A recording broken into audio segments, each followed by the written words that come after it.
This is Feature Mine, and so there was a broadcast that took place, and that was the War of the Worlds broadcast. See, this broadcast was based on a book by H.G. Wells, and it aired. They did a radio version that aired around 1938.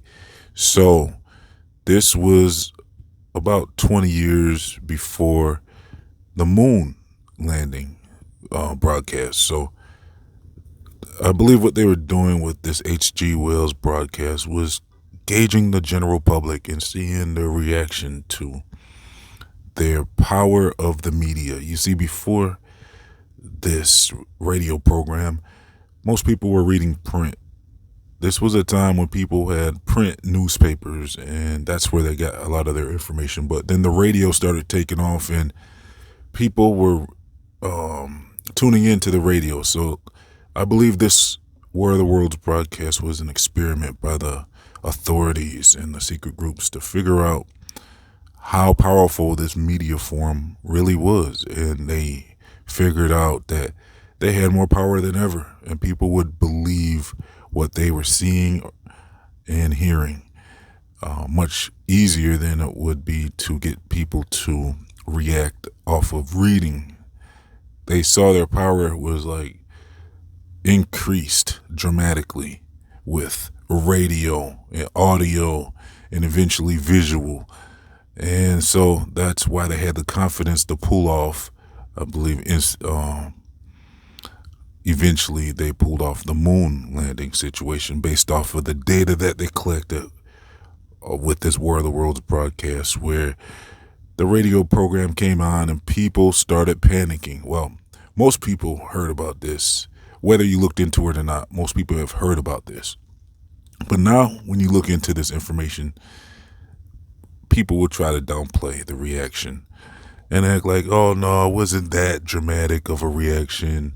And I believe they're saying that now because they don't want the general public to wake up to see how gullible they are. They don't want the general public to wake up. This is the power they hold. So they try to downplay the reaction, but it's possible that this reaction is what we think it was. It was probably what we've all heard about, where people were pretty much panicking, and they're saying people might have been running to caves in the wilderness, and there was increased police calls that night.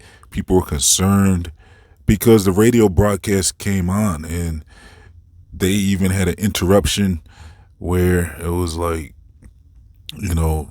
like something dramatic had happened. So the broadcast stopped, and then they were like, oh, we're back now, and it looks like we've been invaded by aliens from Mars, so many people fell for this. I'm hearing reports that there was up to 6 million listeners who tuned into this broadcast, but others, like I said, are downplaying it. They're saying, no, it was more like 1 million or something. But there doesn't seem to be any real accurate gauge of how many people were actually watching, but there's estimates. And now, like I said, though, with the signal being lost, that was all part of the show. In the middle of the program, it was like a signal was lost and music started playing, and that's when I believe they were saying that's when a lot of people started really panicking. Then they came back on air to really say like, oh, well, it's really going down now. And, they were playing out like they were live in the streets with aliens, and that this is going to be like the last day. And basically, they were saying Earth has officially been invaded by Mars. And from what I'm hearing in my reports is that people were fleeing to churches and mountains and police stations and everything like that. And it was pretty much chaos from what I've been hearing. Now, like I said, there's no real accurate information, it looks like, because people are trying to downplay it and say, no, it wasn't that much of a reaction. But look, there was a public apology, and the radio, the person who put on the show, I believe his name was Orson Welles. Yeah, so he apologized. I'm going to leave a link to his apology.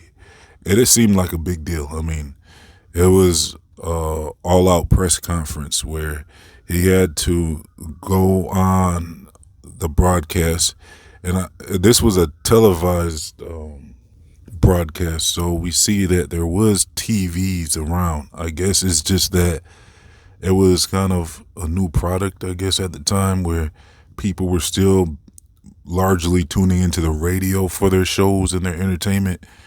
Maybe the TVs were kind of out of their price range for a lot of people at that time or something, but the television was on the verge of coming up at that time. So the apology was it was a televised broadcast where this Orson Welles guy, and he kind of has like the same last name as H.G. Wells, so I don't know if there's any relation there, but yeah, Orson Welles had went on live television to explain that, what had happened that night, and they apologized for panicking people, and they didn't mean to scare people. And so if the reaction wasn't so severe, why would he have such a public apology? That means there was something that happened that night. There was a reaction and a response. And like I said, I believe this was to collect data, to really figure out the power of the media. And to this day, we see the same type of reaction with people. They just trust and believe in the media. And you have people like MC Toon and FTFE and Red's Rhetoric and even Kent Hovind and Paul Begley and Woodward and Dabu. They all just believe in the space thing so much because this was what was told to us as a kid, just like they teach a child Santa Claus. So with space, it's kind of like the same thing as the Santa Claus thing, where they tell you before you can even think for yourself. But with Santa Claus, people figure out most people don't grow up believing in that. That might be another experiment as well, just to kind of, get people primed for something. Who knows if that was like some type of data collection thing with the whole Santa Claus thing, how that whole tradition goes. But if they never debunk that to, as the child grows up, they start figuring out Santa Claus isn't real. But I believe people like I mentioned, Dabu and Woodward and MC Toon and FTFE and all those guys, Kent Hovind, Paul Begley, they would all believe in Santa Claus if it wasn't for, because if it wasn't for just how that's one of the lies that is told to a child that they come clean on, so they know better, right? But they never come clean on the space stuff. They double down on it, actually. And as you grow up, they continue to push that space thing. But they got you when you're a child. That's how they get you. So they get the child at, even before school, it's all over the place with space, cartoons and toys and all that. And then even as a baby, you have like a lot of people have a mobile of maybe the solar system spinning around their heads, so it's something that was so ingrained into people's minds that they defend it as adults. They defend the indoctrination.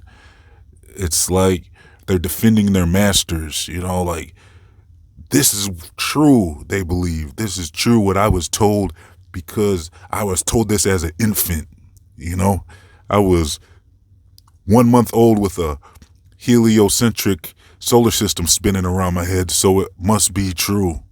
And there was a globe sitting in the teacher's corner at 5 years old in kindergarten, all the way up until graduation.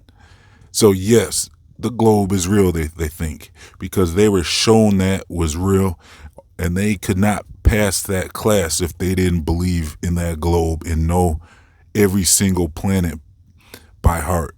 They would have to be able to recite the entire solar system by memory to pass the class as once they got into high school and stuff. So these these are the same people that were so heavily indoctrinated, and they never snapped out of it. They could never get to a point where they would think they were lied to. So the power of the media is very powerful. And look, I'm going to leave a link so you can check out more information about this War of the Worlds thing. It might really show you just how powerful this media really is. And I'm going to leave the link. When you click on that link, you're going to see the apology that they had to do on national TV about the War of the Worlds thing. And then I'm going to leave the broadcast so you can hear the War of the Worlds for yourself and listen to it and see how, to me, this was an experiment for the authorities to really see how much power they had with this technology of audio and visual.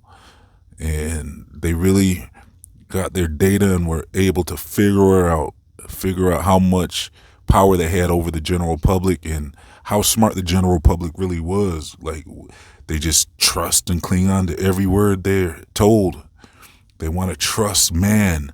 They trust in man, but really the creator is who they need to trust. And that's there should be something within everyone that should alert you when you're being lied to. And see, people ignore that for so long. They don't have that.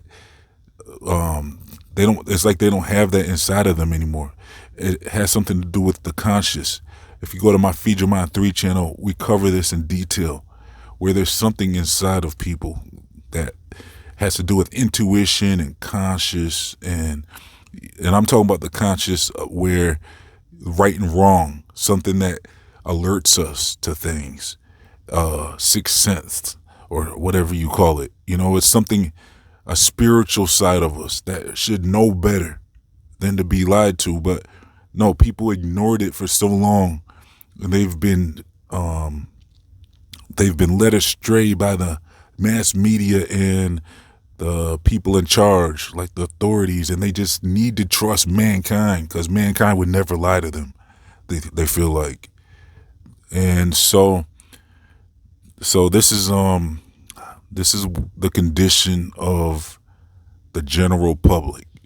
They just can't figure out stuff. They cannot. It's kind of disturbing, actually, how so many people refuse to question anything they're being told. They don't think for themselves. They think that we're the ones being misled. No, the people who woke up to the lies, we're the ones who figured out that we need to start trusting our senses, and we need to think for ourselves, and we need to look at things for ourselves. We're the ones that have stepped away from the indoctrination and from people telling us what to believe.